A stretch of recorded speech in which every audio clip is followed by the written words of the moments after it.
back to Booze Reviews in Black and White. I'm D'Amico. This is Bane.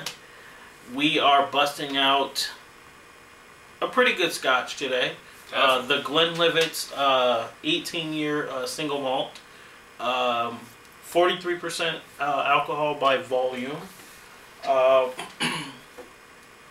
Yeah, not much else to say about it. I mean, I'm pretty sure everyone's had at least the Glenlivet 12-year, which is a pretty tasty morsel as well.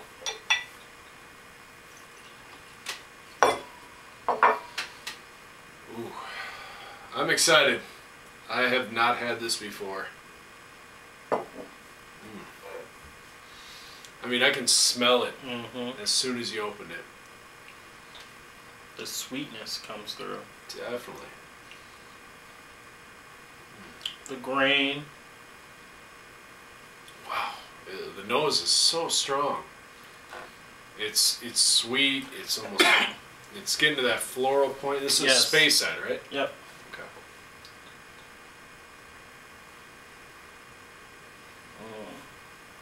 Yeah, definitely. I agree with that. That's good. No, but definitely I'm getting like some rosy components as well. Sure. Yeah, well, I guess that's what floral is, but man. Yes. It's been a while since I've cracked this open.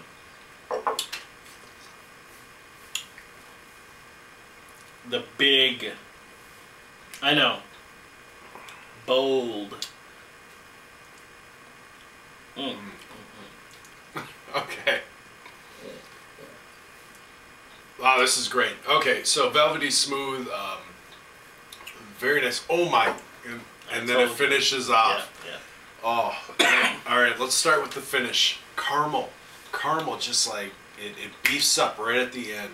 So smooth, so creamy, so nice. Right in the middle, you get that sharpness, that burntness, that Orange peel, robustness. Yeah, a little bit of acidity, wood. Yeah, that's the middle, and then it begins out very nice with some good fruit, floral character, so forth. See, in the mid palate, I get a lot of nuttiness. The vanilla starts to come in. The caramel starts to come in. But definitely citrus, fruitiness on the front end, a little nuttiness. A hint of citrus, but the nuttiest of citrus. If you had dried orange peels, you get that spicy.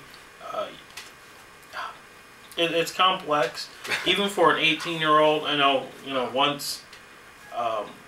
For me, whiskeys that go beyond that 15 to 18-year mark, they start to go down in the flavor profile. They become a lot more. I'm at a loss for words. A little bit mute.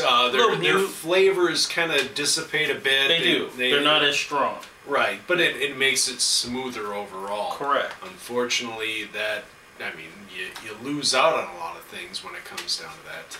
I agree. This, however, is not the case. I think this is still pretty stand-up. Definitely.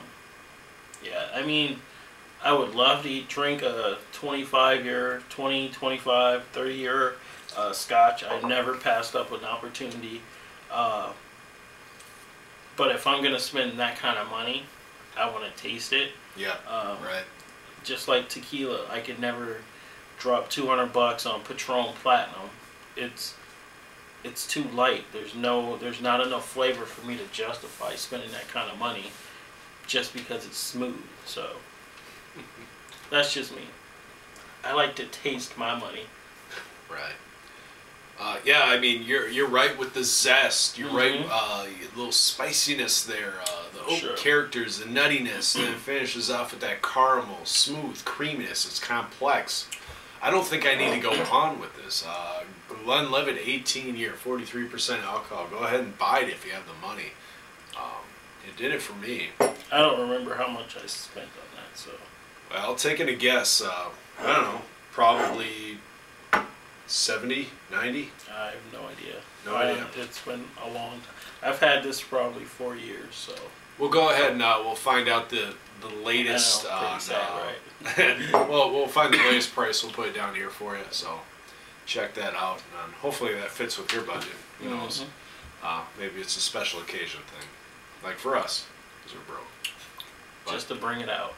Yeah. Oh man. Marzipan. I mean, I could. Yeah. I mean. Could go on. It's one of those things. Yeah. As it relaxes in the glass, I'm gonna put a splash of water in it.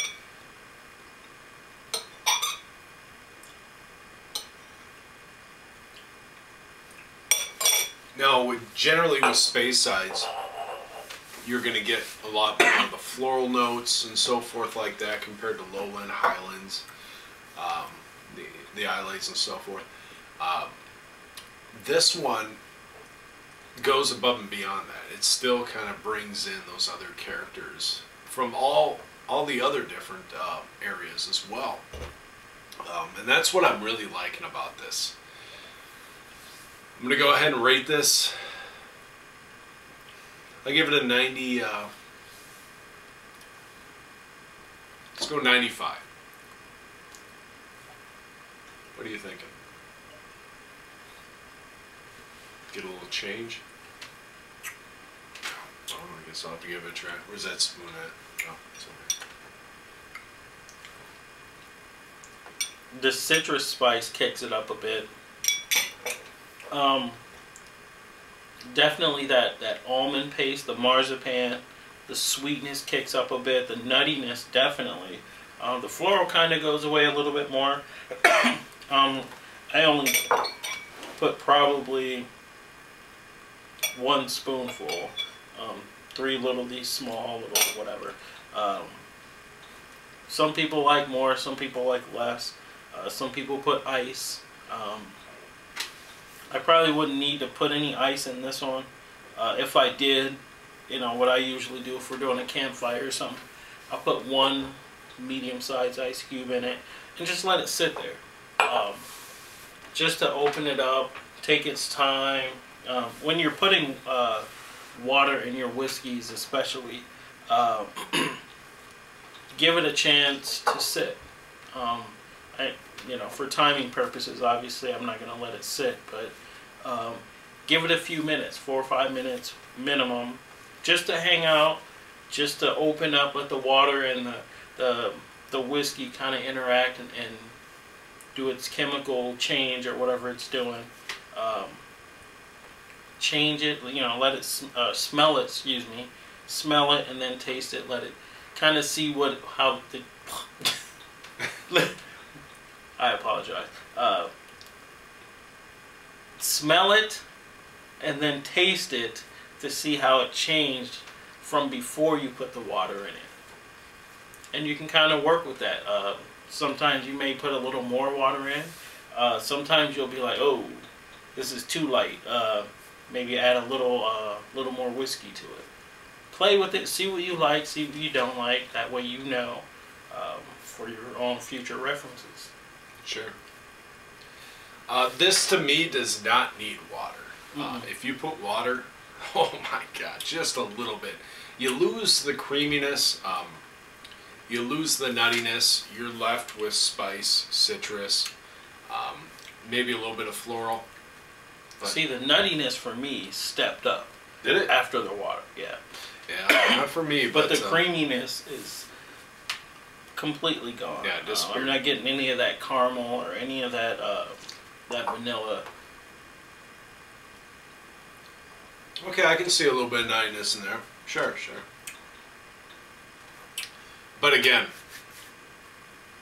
if you're spending what I'm thinking you're spending on this bottle, bypass the water, I think. Yeah. I like the water. I mean, it's up to you. Like I always say, it's your money. Once you buy it, it's yours. Do whatever you want with it. So if you want to put ice on it, do it. It's on you. You know, however you want to do it. Just try some different things. At least try it. Straight out of the bottle. Try it. Add water. Add an ice cube. Whatever. However you want to do it. but kind of go through the steps at least if you're gonna do that. Or maybe a whiskey rock. Do the whiskey rocks. Yeah. If you want to chill it down. Sure. I typically don't like those because I don't like it cold.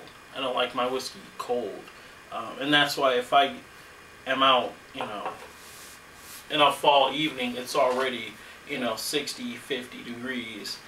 It's already kind of bringing the temperature down anyway. So I just kind of let it sit. But if it's the summertime, I'll drop an ice cube in it to let it melt and just hang out, and then I drink it once it's dissolved. It's still chilly, but with the warmth of the summer air, it's not getting too hot where it's evaporating right into my nostril area, because that's a bad thing.